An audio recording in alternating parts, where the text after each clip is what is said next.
Hey, what's going on? I'm going to talk to you today about the recent Korea-Philippines tension, or South Korea-Philippines tension, not by the governments, but by many individual people. Now, the majority of people in both countries don't feel this way, but what had happened was a Filipina American went on TikTok, did some of her dance moves. Well, it was shown that she had Japan's rising sun flag tattooed on her arm.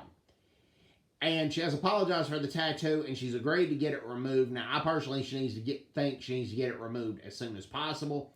If you like Japan and Japanese culture, you can tattoo the regular Japanese flag on your arm, but not the rising sun tattoo.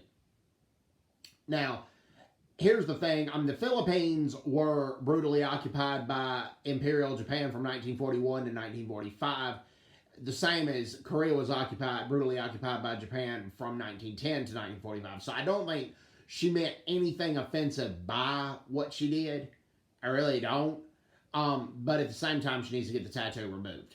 Well, there were a significant percentage of Korea's population, particularly the ones that look at social media a lot, got really upset, and some of them started making derogatory comments towards all Filipinos and really insulted the country of the Philippines. And many Filipinos got hurt because in the Philippines, Korean dramas are aired very regularly. Korean dramas are very popular over there, as well as all aspects of Korean culture.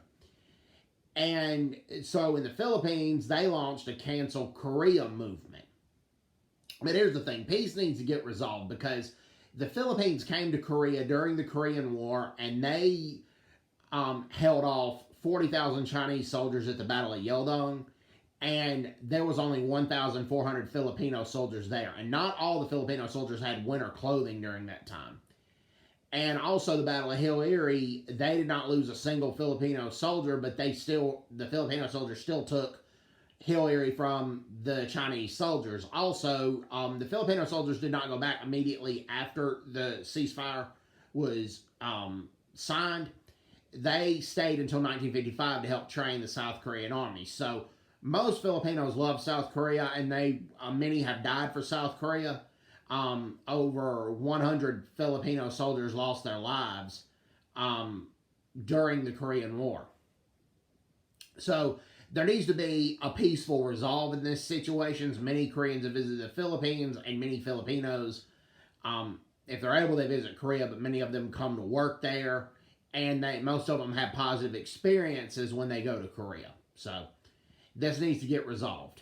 God bless South Korea, and God bless the Philippines. So I hope everybody's doing well. Take care. God bless them. Bye-bye. Bye-bye.